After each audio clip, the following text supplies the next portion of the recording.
Lord बच्चों, आप सब कैसे हो? उम्मीद करती हूँ आप सब मसीह के अनुग्रह से ठीक हो। आइए हम छोटा सा प्रार्थना करके इस क्लास को स्टार्ट करेंगे। धन्यवाद यीशु जी, अभी तक हमको संभाल के आपके चरणों में आने के लिए हमको अनुग्रह दिया, इसलिए मैं धन्यवाद देती हूँ प्रभु।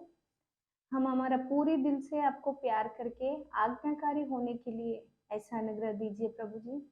यीशु मसीह के पवित्र नाम से मांगती हूँ पिता, आमीन। आज हम आपका 7th लेसन सीखेंगे। आपका 7th लेसन का नाम आज्ञाकारिता बच्चों के लिए महत्वपूर्ण है। और आप याद करने का वचन, आपका मेमोरी वर्ड्स इफिसियो 6:1, इफिशियंस 6:1। हे बालकों, प्रभु में अपने माता पिता के आज्ञाकारी बनो, क्योंकि यह उचित है।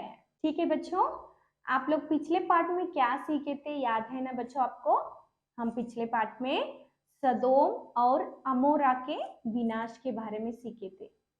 सदोम और अमोरा के लोग बहुत बुरे और दुष्ट लोग थे और परमेश्वर के विरुद्ध में उनका पाप बहुत बढ़ गया था। तब परमेश्वर सदोम और अमोरा देश को नाश करना चाहा और उसके साथ उधर के सारे बुरे लोगों को भी परमेश्वर ने नाश करना चाहा। लेकिन परमेश्वर धर्मी लूत को बचाना चाहा। तब परमेश्वर अपने दूत लोगों को भेजकर धर्मी लूत को और उनके परिवार को उस सदोम देश से बाहर आने के लिए सहायता की और आज्ञा भी दी कि पीछे के ओर नहीं ताकना, नहीं देखना। लेकिन लूत की पत्नी आज्ञा को तोड़कर पीछे के ओर मुड़ी और नमक का खंभा बन गई, है ना बच्चों? लेकिन लूत और उनके बेटी लोग आगे के ओर निकल गए और अपना प्राण बचा लिए परमेश्वर के आज्ञा को मानकर। आपको याद है क्या बच्चों, परमेश्वर ने अब्राहम से किस देश का वायदा किया था? कनान देश, है ना? अब्राहम को बहुत से पशु और सेवक लोग थे, लेकिन उनके पास उसके कोई संतान नहीं थी, उनके पुत्र लोग नहीं थे। दुख की बात है ना बच्चों, किसी को भी बहुत धन संपत्ति रहने पर भी, बिल्डिंग्स, कार्स, ये सब कुछ रहने पर भी उनको अगर पुत्र लोग नहीं तो वो खुशी से नहीं रह सकते, है ना? उसी तरह अब्राहम के पास भी बहुत धन संपत्ति, दास दासी, पशु बहुत सारे रहने पर भी वो खुशी से नहीं थे। लेकिन परमेश्वर अब्राहम से वायदा किया कि उनको एक पुत्र देंगे। अब्राहम और सारा बूढ़े हो गए थे। अब्राहम को 100 साल 100 इयर्स, सारा को 90 इयर्स रहते समय परमेश्वर उनको एक पुत्र दिया। उन लोग उस पुत्र को इसहाक नाम रखा। उस नाम का अर्थ हंसी। तब अब्राहम और सारा बहुत खुश थे, क्योंकि वो लोग बहुत साल आशा करने के बाद में वो लोग एक पुत्र को पाए। वो लोग इसहाक से बहुत प्रेम करते थे। इसहाक बढ़ता गया और अब्राहम परमेश्वर से बात करना और उनके बात को आज्ञाकारी होना, परमेश्वर से कहा गया हर बात को अब्राहम आज्ञाकारी होना इसहाक देखा होगा और सीखा भी होगा, है ना बच्चों? आप लोग भी आपके मम्मी पापा से बहुत अच्छे विषय सीखते हैं ना? एक दिन परमेश्वर अब्राहम की परीक्षा लेना चाहा और कहा कि हे अब्राहम, तू अपने एकलौता पुत्र इसहाक को, जिससे तू प्रेम रखता है, मोरिया देश के जिस पहाड़ पर मैं बताऊंगा होम बलि करके चढ़ा। साधारण रूप से बलि अर्पण के लिए एक जीवित प्राणी चाहिए, है ना बच्चों? इस विषय को हम कैन और हाबिल के पाठ में सीखे थे।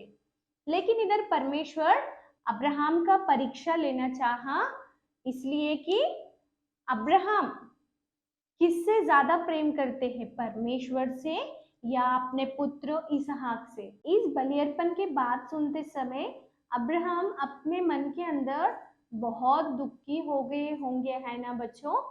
क्योंकि बहुत साल आशा करने के बाद में उनको एक पुत्र हो गए थे। लेकिन अब्राहम परमेश्वर की बात को पूरी तरह से आज्ञाकारी होकर इसहाक को बलि अर्पण करने के लिए तैयार हो गया, और वो घर में इस बात को सारा को भी नहीं बताया, क्योंकि सारा भी इसहाक को बहुत प्रेम करती थी। इस बात को अब्राहम किसी से भी नहीं बताया, और एक दिन वो बलि अर्पण करने के लिए तैयार हो गए।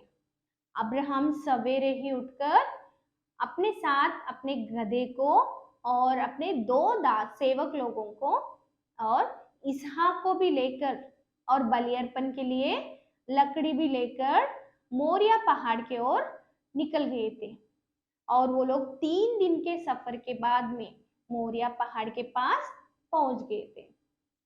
तब अब्राहम अपने सेवकों से कहा कि आप इस गधे के पास रुक जाओ, मैं और इसहाक वहां तक जाकर परमेश्वर को दंडवत करके लौट आएंगे।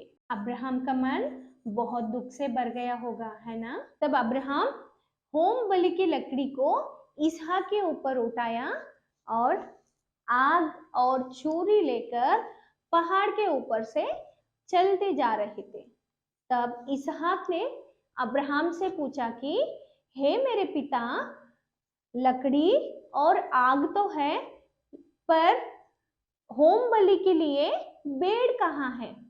तब अब्राहम ने कहा कि हे मेरे पुत्र, परमेश्वर होम बलि के भेड़ को आप ही उपाय करेगा। तब वो लोग उस स्थान को पहुंचने के बाद में अब्राहम ने वेदी बनाकर उस पर लकड़ी को रख दिया और इसहाक को बांधकर उस लकड़ी के ऊपर रख दिया था, और अब्राहम ने छुरी लेकर अपना हाथ उठाया इसहाक को बलि करने के लिए। तब यहोवा की दूत स्वर्ग से पुकार के कहा कि हे अब्राहम, उस लड़के को कुछ नहीं करना, इससे मैं जान गया कि तू परमेश्वर का भय मानता है। तब अब्राहम अपने आंखें उठाकर देखा तो पीछे एक मेढ़ा, एक रैम अपने सींग झाड़ियों में फंसा हुआ दिखा था। तब अब्राहम इस मेढ़ा को, इस रैम को लेकर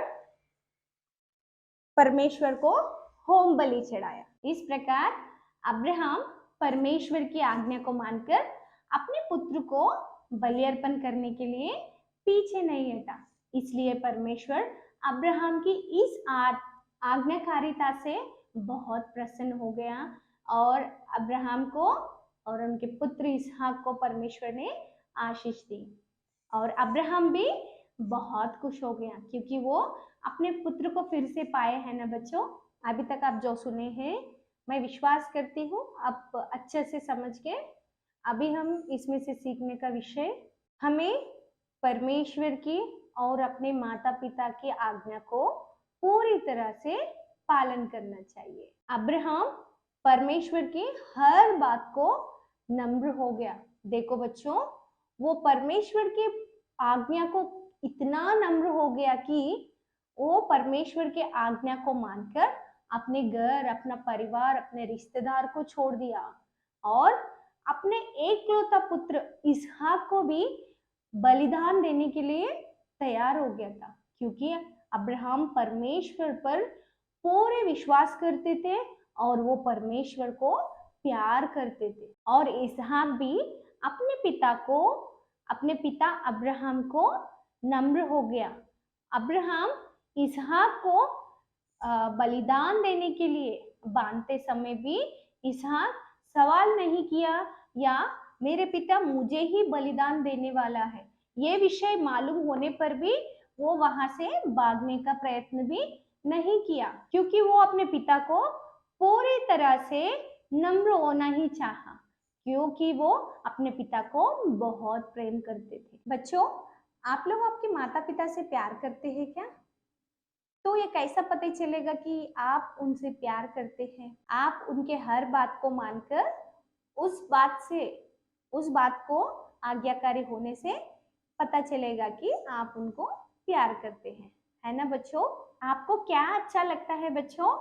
आपको आज्ञा मानना अच्छा लगता है या आज्ञा को तोड़ना अच्छा लगता है? जैसा अब्राहम परमेश्वर को और इसहाक अपने पिता को आज्ञा मानकर नम्र हो गए, उसी तरह हम भी परमेश्वर के आज्ञा को मानना है और अपने माता पिता को भी उनके आज्ञा को पालन करना है, उनके आज्ञा को मानना है। हमारे माता पिता हमें मोबाइल नहीं देखने के लिए बताए तो हम मोबाइल नहीं देखना है, या हम झूठ नहीं बोलने के लिए आज्ञा दिए तो झूठ नहीं बात करना है, चोरी नहीं करने का आज्ञा दिया तो हम चोरी नहीं करना चाहिए। इस तरह हम अपने माता पिता को इसहाक के समान हर बात में उनको आज्ञाकारी होना चाहिए। आपका मेमोरी वर्स याद है बच्चों? अभी इस लेसन का मेमोरी वर्स, हे बालकों प्रभु में अपने माता पिता का आज्ञाकारी बनो, यही क्योंकि यही उचित है। ये परमेश्वर का आज्ञा है बच्चों। इस आज्ञा को आप पालन करने से आप परमेश्वर का आशीष पाएंगे। ठीक है बच्चों, अभी तक आप जो सुने हैं मैं विश्वास करती हूँ आप समझ गए। आप इस लेसन को ध्यान करना है और उसके अनुसार प्रार्थना भी करना है बच्चों। सुन के उसको याद भी रखना है और उसके अनुसार हम चलना भी है। ठीक है, आइए हम छोटा सा प्रार्थना करके इस क्लास को समाप्त करेंगे। धन्यवाद यीशु जी, अभी तक आपका वचन सुनने के लिए हमको अनुग्रह दिया, इसलिए मैं धन्यवाद देती हूँ प्रभु। अब्राहम और इसहाक के समान प्रभु हर बात में हम आपको आज्ञाकारी होने के लिए हमको सहायता कीजिए। हमारा पूरी दिल से आपको प्यार करने के लिए और हमारे माता पिता को पूरी दिल से प्यार करके प्रभु नम्र होने के लिए हम सबको सहायता कीजिए प्रभु जी। यीशु मसीह के पवित्र नाम से मांगती हूँ पिता, आमीन। इस लेसन का एक्टिविटी इस तरह हार्ट बनाना है बच्चों। इसको दो हार्ट बना के इसको ऐसा चिपकाना है और इसके ऊपर मैं परमेश्वर की आज्ञा का पालन करूंगा, इसके ऊपर लिखना है। और अंदर मैं परमेश्वर में अपने माता पिता की आज्ञा का पालन करूंगा, ऐसा लिखे आपके बुक में चिपकाइए। ये आपको डिस्क्रिप्शन बॉक्स में एक बार देख लीजिए, आपको समझेगा।